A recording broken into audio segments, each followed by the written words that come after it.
सच्चे सद्गुरु अपने शिष्य को एक सच्ची सीख दे रहे हैं कि जगत में सर्वाधिक पाप को काटने और आध्यात्मिक तौर पर ऊंचा उठाने वाला कोई साधन है तो वह है ब्रह्मज्ञानी महापुरुषों की डांट मार व उनके मर्मभेदी शब्द। शिष्य के विशेष पापों की सफाई के लिए अथवा सद्गुरु द्वारा उन्हें ऊंचा उठाने के लिए दी जाने वाली डांट मार के पीछे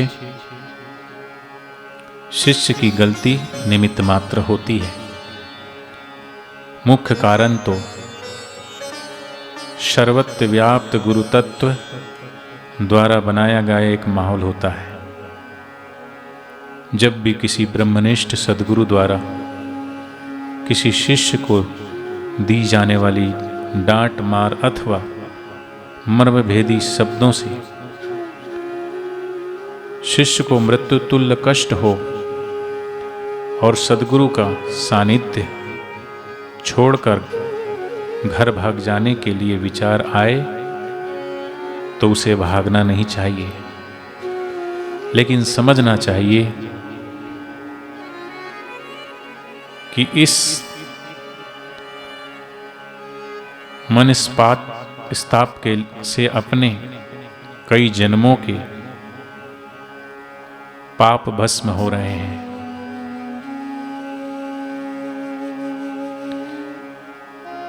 ये जो मनस्ताप है उसमें जो पीड़ा मिल रही है उससे अपने कई जन्मों के पाप जलकर भस्मीभूत हो रहे हैं। सच्चे सद्गुरु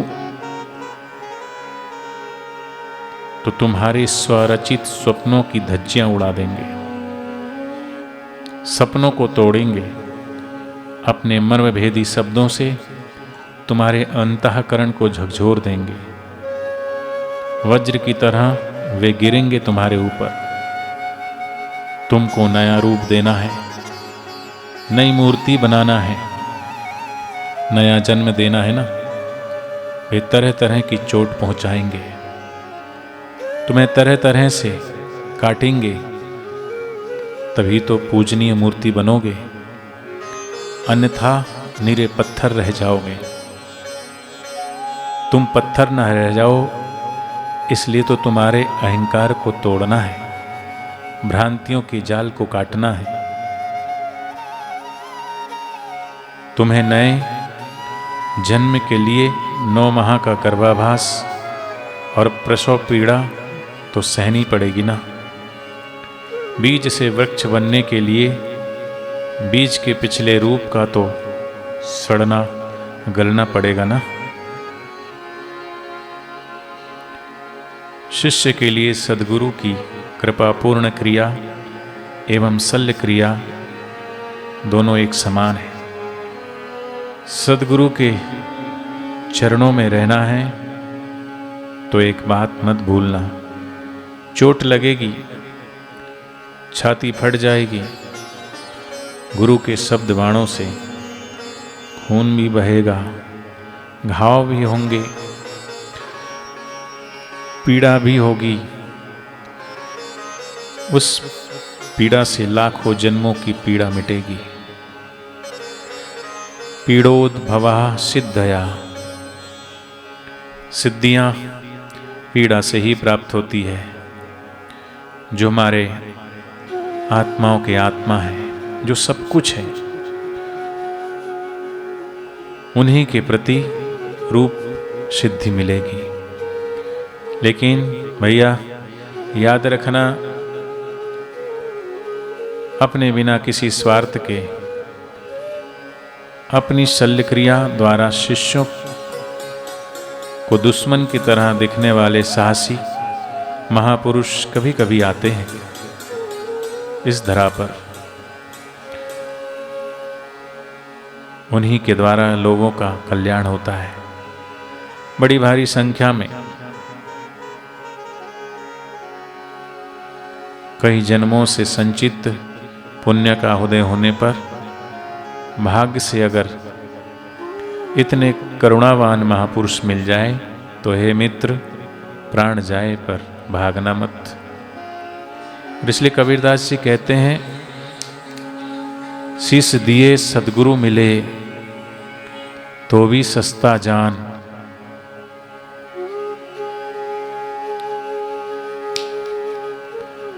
अतः कायरता मत दिखाना, भागना मत, भगोड़े मत हो जाना। अन्यथा तो क्या होगा कि पुनः पुनः आना पड़ेगा। पूछोगे कहाँ, तो जवाब है यहीं, इसी धरा पर घोड़ा, गधा, कुत्ता, वृक्षादि बनकर, पता नहीं क्या क्या बनकर आना पड़ेगा। अब तुम्हें निर्णय कर लो। बहुत से साधकों को सद्गुरु के सानिध्य में रहना तब तक अच्छा लगता है जब तक वे प्रेम देते हैं, परंतु जब उनके उत्थानार्थ सद्गुरु उनका तिरस्कार करते हैं, फटकारते हैं, उनका देहाध्यास तोड़ने के लिए उन्हें विभिन्न कसौटियों पे कसते हैं, तब साधक कहता है, मैं सद्गुरु के सानिध्य में रहना तो चाहता हूँ, पर क्या करूँ, बड़ी परेशानी है, इतना कठोर नियंत्रण। भैया घबरा मत, एक तेरे लिए सद्गुरु अपने नियम नहीं बदलेंगे। उन्हें लाखों का कल्याण करना है। उनकी लड़ाई तेरे से नहीं, तेरी मलिन कल्पनाओं से है। तेरे मन को, तेरे अहंकार को मिटाना है। तेरे मन के ऊपर गाज गिरती है तभी तो तू ब्रह्म स्वरूप में जगेगा। तेरे अहंकार का अस्तित्व मिटेगा तभी तो तेरा कल्याण होगा। तभी तो मन तुझे दगा दे रहा है। मन के द्वारा मांगी जाने वाली यह स्वतंत्रता वास्तविक स्वतंत्रता नहीं, अपितु स्वेच्छाचार है। सच्ची स्वतंत्रता तो आत्मज्ञान में है। आत्मज्ञान के रास्ते जल्दी आगे बढ़ाने के लिए ही सद्गुरु साधक को कंचन की तरह तपाना शुरू करते हैं। परंतु साधक में यदि विवेक जागृत ना हो तो उसका मन उसे ऐसे खड्डे में पटकता है कि जहाँ से उठने में उसे वर्षों नहीं जन्मों जन्म लग जाते हैं। फिर तो वह घर का रहा ना घाट का, ज्यों धोबी का स्वान। याद रखो, जब भी तुम्हें सद्गुरु की घड़ाई का सामना करना पड़े, अपनी दिनचर्या को झांक लो, अपनी गलतियों को निहार लो। निश्चित ही तुमने कोई गलती की हुई है, कोई पाप हुआ है आगे पीछे, अथवा कोई पकड़ हो गई है। तत्कालीन गलती तो निमित्त मात्र है। सद्गुरु तो तुम्हारे एक एक पाप की सफाई करके तुम्हें आगे बढ़ाना चाहते हैं। सबके भाग्य में नहीं होती सद्गुरु की घड़ाई। तुम भाग्यशाली हो कि सद्गुरु ने तुम्हें गढ़ने के लिए योग समझा है। तुम अपनी सहन शक्ति का परिचय देते हुए उन्हें सहयोग दो और जरा सोचो कि तुमसे उन्हें कुछ पाना नहीं, उनका किसी भी प्रकार का स्वार्थ नहीं, केवल एवं केवल तुम्हारे कल्याण के लिए ही अपना ब्रह्म स्वभाव छोड़कर ऐसा क्रोधपूर्ण विवश रूप धारण करते हैं। अरे रोले एकांत में बैठकर रोले भैया। इतना जानकर भी सद्गुरु के प्रति अंतःकरण में द्वेष उत्पन्न हो रहा है तो फट क्यों नहीं जाती तेरी छाती। वैसे ऑपरेशन के समय सद्गुरु इतनी माया फैलाकर रखते हैं कि गहराई में उत्पन्न विचारों का पोषण करने के लिए शिष्य की औकात ही नहीं, क्योंकि अंतर हाथ सहाय दे बाहर मारे चोट।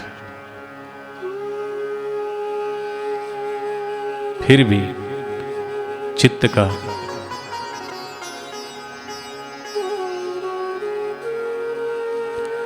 चित्त सद्गुरु का अपमान करता है, अहंकारवश ज्यादा हट करता है तो सद्गुरु से दूर हो सकता है। अतः ये साधक सावधान और गुरु के उन वचनों को याद रखना। दुर्जन की करुणा बुरी, भलो साईं को त्रास। सूरज जब गर्मी करे तब वर्षण की आस। इसलिए हम अपने गुरु की डांट को भी पचा लें। पूज्य बापू जी बताते हैं सत्संग में कि एक राजा और उसका एक मंत्री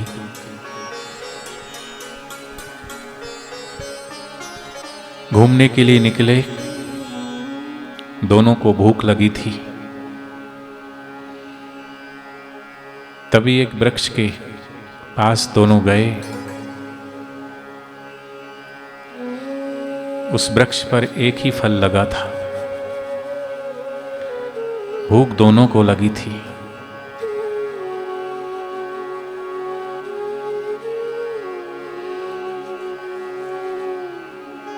मंत्री ने उस फल को तोड़ा, धोया, उसे काटा, काट कर के ज्यों खाया। फल बहुत अधिक कड़वा था, इसलिए कटे हुए भाग को तो पूरा खा लिया, दूसरे भाग को खाने ही वाला था। तभी राजा ने डांटते हुए कहा, स्वार्थी, पूरे का पूरा फल तू खा रहा है। और मंत्री से फल छीन करके जब राजा ने खाया तो तुरंत ही थूक दिया, फेंक दिया कि इतना कड़वा फल तू कह नहीं सकता था। तभी वो मंत्री कहता है कि राजन, आपके हाथों से कितने कितने मीठे फल खाने को मिले हैं। आज अगर ये कड़वा फल आ गया तो मैं कड़वा फल आपको क्यों खिलाऊं?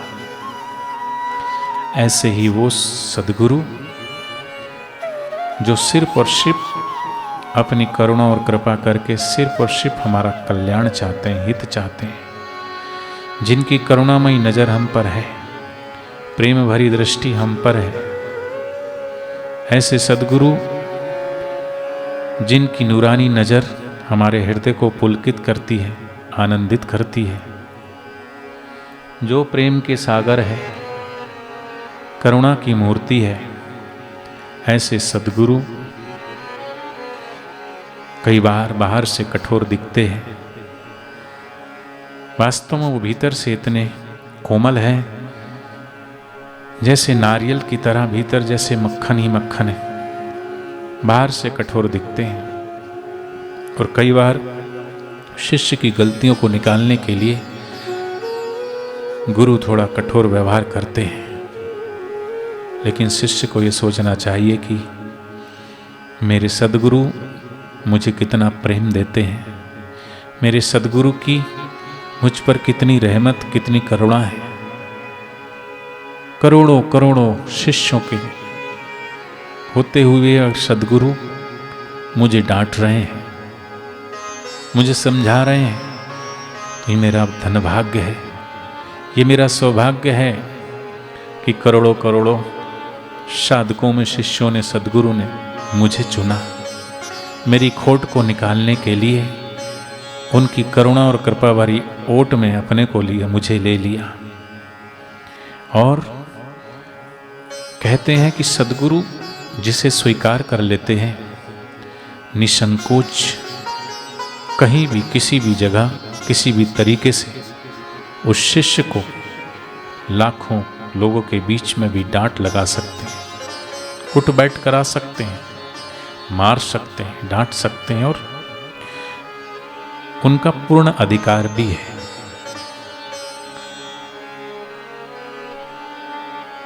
जन्मों जन्म की ठोकर, जन्म जन्मांतरों की दुख और तकलीफ सहने की बजाय अगर हमने सद्गुरु की करुणा और कृपा से भरे हुए जो इनका हृदय है, ऐसे सद्गुरु की कभी अगर डांट भी मिल जाए तो शिष्य को सोचना चाहिए कि मेरे गुरुदेव की मुझ पर कितनी करुणा कृपा है, कि मेरे गुरुदेव मुझे और ऊंचा देखना चाहते हैं, मुझे और ऊंचा उठाना चाहते हैं, मेरी खोट को निकालना चाहते हैं। मैं धनभागी हूँ। और ऐसे सद्गुरु की करुणा कृपा को याद करते करते शिष्य को सद्गुरु के चरणों से लिपट करके रोना चाहिए कि हे मेरे तारणहार, हे मेरे सद्गुरु, आपकी मुझ पर बड़ी कृपा है, बड़ी रहमत है, बड़ी दया है। और इसलिए शिष्य कहता है, वही मैं करूं जो तुम चाहते हो।